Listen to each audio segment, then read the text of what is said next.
Hello, this is the introduction chapter to human communication. This video will hit just upon the highlights of information we'll need to know from this chapter, and we'll discuss other items in our next class session.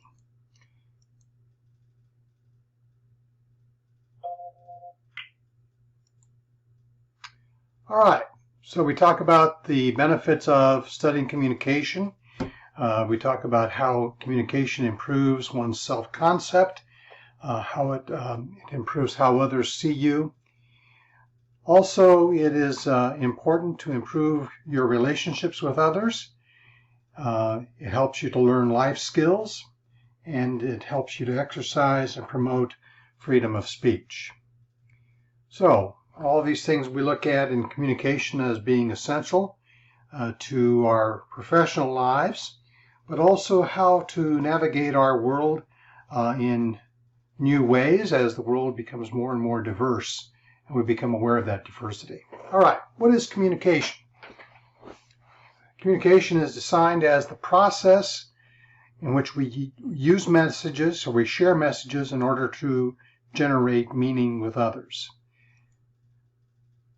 The word process, by the way, means that communication is not a product. It's not something we produce, but it is an activity, it's an action. So we think in terms of the process of communication as being an action. We use it as a way of generating meaning. We use it as an idea of something that is ongoing. We talk about the communication model or the components of communication. There are four basic components to the communication model. The first are the people. Generally speaking, we refer to the people as the sender and the receiver of the message, or oftentimes we use the words the encoder, the person who's going to send the message, and the decoder, the person who's going to receive the message and interpret the message. The message itself is the code. And code comes in two forms. There is both verbal code in the words we use, and there is nonverbal code, the messages that we send through our body posture, through our eye contact, through those kinds of elements as the nonverbal part of code. In order to get a message from the sender to the receiver, we use a channel. So you think in terms of a channel like text messaging is a channel, email is a channel, telephone messages are channels, face-to-face communication is a channel. And the channel we use will oftentimes determine how the message is received, not only how it's sent, but how the message is received also. So for example, studies of social media have shown that people who text messages oftentimes are more negative than messages sent by email. So we do, the way we send our messages can determine the content of the message itself. In addition to those components, there's also, I've already mentioned coding and encoding and decoding. When the person who's going to send the message is encoding the message, they have to determine just exactly how they're going to send the message, what they're going to say in the message. So think in terms of sending your professor, your instructor, an email. You have to sit down and you have to say, okay, how do I want to say it? How do I want to address my professor? Just exactly what do I want to communicate to my professor? I, as a professor, am going to have to decode your message. I'm going to have to look at your message. I'm going to have to say, okay, just exactly what do you mean? What are you expressing? And how do I want to interpret that message? The other part of the decoder is also determining what kind of feedback I'm going to send you. So for example, if you send me a message saying that you're going to miss class tomorrow, I may simply think that the only feedback you really need is for me to say, okay, thanks for letting me know. So that's where the feedback comes in. The decoder has to provide or has to determine just exactly what kind of feedback they are going to provide.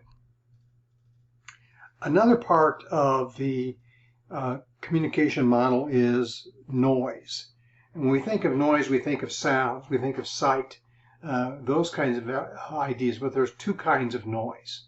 There's external noise and there's internal noise.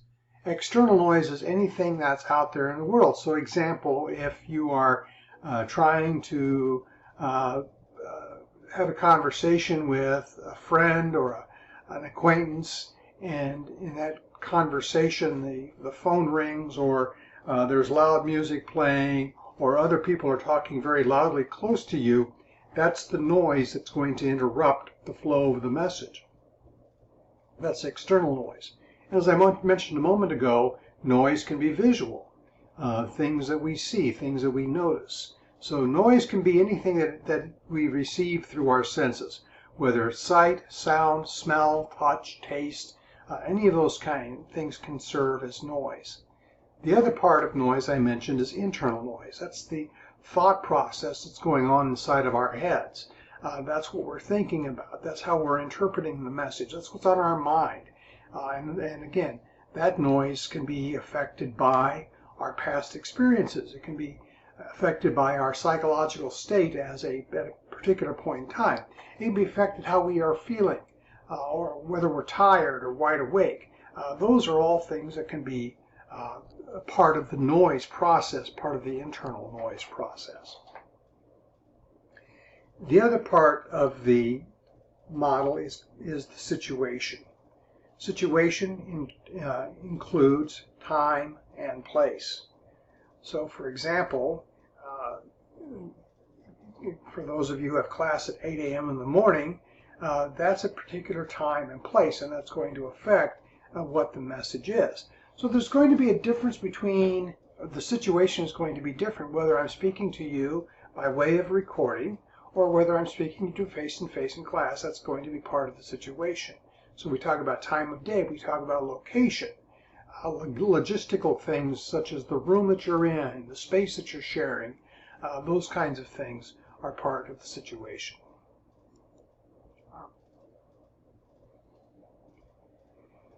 So what are some basic communication principles? Well, first of all, communication begins with the self. It begins with who you are as an individual, how you see yourself, how you understand yourself in relationship to other people. Communication also involves others, in not only as receivers of messages, but how others have affected how you communicate. So, for example, if you have a very strong value system that has been brought to you by others, is going to affect how you're going to communicate with other people, especially those in authority or those who don't have authority. Messages or communication also has a content and relationships. We'll talk a little bit about the content, not only in what you say and don't say, but also relational matters in who you're addressing. So for example, when we talk about interpersonal communication, in a few weeks we're going to talk about formal relationships and informal relationships. You will address your parents different than you would your best friend. That's the relationship component of that. And it also involves the choices that we make. The choices we make not only in how we communicate, but what we're going to communicate as well. One of the things I failed to mention earlier when we were talking about the communication model, and that was the message itself, or the code. To remember, I think I may have pointed that out already. The code has both verbal and nonverbal aspects. Yes, I did say that.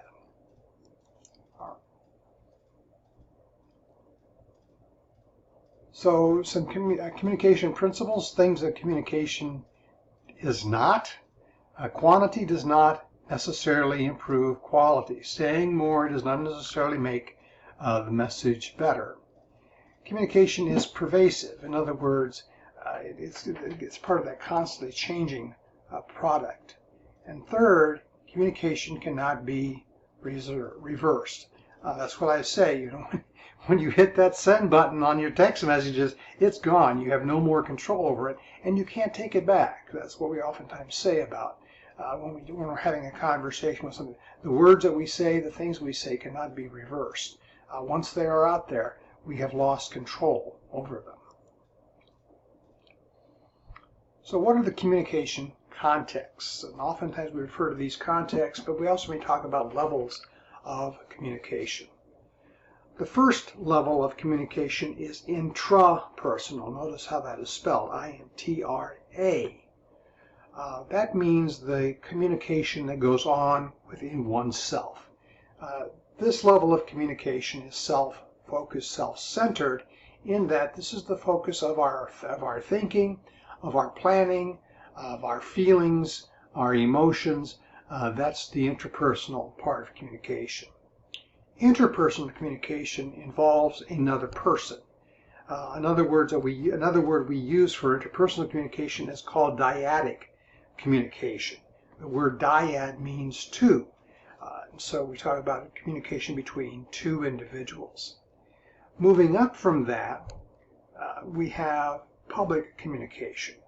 Public communication usually involves one speaker and a multitude of listeners. Now, something that's missing from this graph is between interpersonal communication and public communication is called small group communication, which we'll also talk about. Usually we define a small group as anything between 3 to 12 people, depending upon which book you read. That's usually referred to as a small group communication. Public speaking is anything over 12. So usually we talk about 12, 25. Public speaking can be 100, 150 people. And here I would point out that public speaking is not so much a matter of numbers of people that you're addressing. As I said earlier, it's usually one speaker addressing a number of listeners. But it's also part of the preparation and the planning that goes into communication. At this level, communication becomes much more structured than in the interpersonal or interpersonal levels. Next, there is mass communication. Again, one sender, thousands of receivers, usually using some kind of technology, but the receivers of the message are usually not present in the presence of the speaker themselves. And then again is online communication. And so when we talk about online communication, it oftentimes has the feel of being interpersonal communication. But again, online communication, we can be talking to hundreds or thousands of people, can see messages that we post online.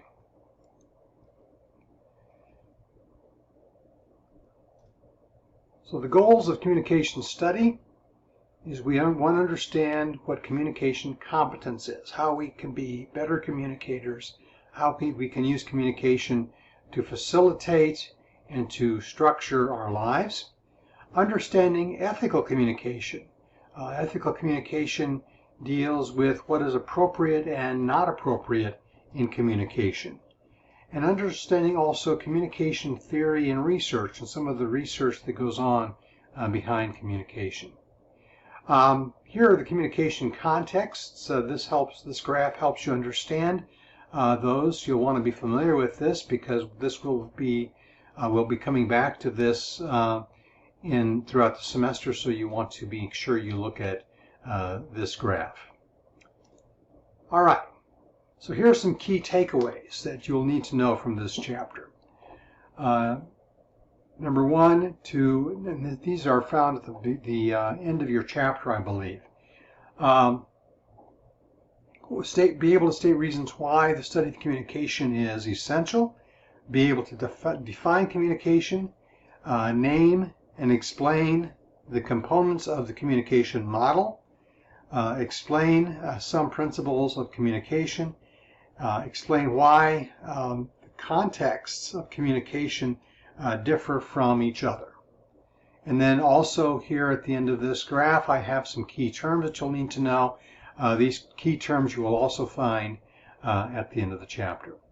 So this is the introduction chapter. After you have looked at the text and you have you've studied the text, you've watched this presentation, then you should follow up with the quiz that is also a side.